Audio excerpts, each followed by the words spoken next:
બોરસદ તાલુકાના મોટી શેરડી ગામમાં રાત્રિના સમયે બેફામ માટી ખનન થતું હોવાનું સામે આવ્યું છે.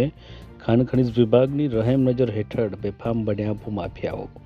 રોયલ્ટી પાસ વગર હજારો મેટ્રિક ટન માટીનું વહન થઈ રહ્યું છે.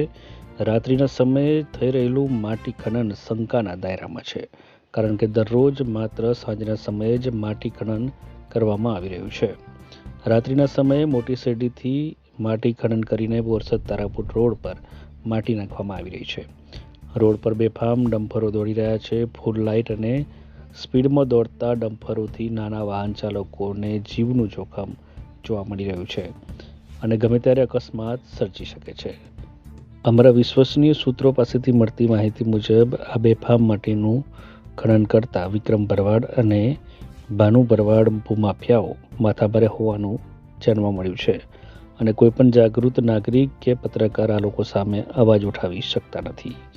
અને જો કોઈ પણ આ પ્રકારનો અવાજ ઉઠાવે તો તેને ફોન કરી અને ધમકીઓ આપતા હોવાનું પણ જાણવા મળ્યું છે. સાથે સાથે ઉલ્ટા ચોર કોટવાલ કો ડાંટે તેમ જો કોઈ મીડિયામાં આ સમાચારો પ્રસારિત કરે તો તેઓની ઉપર ખંડણી જેવા ખોટા કેસોમાં ફસાવતા હોય છે. એટલે ઘણા પત્રકારો આ માથાભારે ભૂમાફિયાઓનું માટી કૌભાંડની હકીકતોથી દૂર રહે છે. પરંતુ જ્યારે લોકોનો પ્રશ્ન હોય ત્યારે અવાજ ઉઠાવવો જરૂરી છે. આવા બેફામ બનેલા ભૂમાફિયાઓ પર કાર્યવાહી ક્યારે કરવામાં આવશે? આ ભૂમાફિયાઓ રાત્રિના સમયે જ કેમ માટીનું ખનન કરે છે? બેફામ દોડતા ડમ્પરો પર ટ્રાફિક પોલીસ કાર્યવાહી ક્યારે કરશે?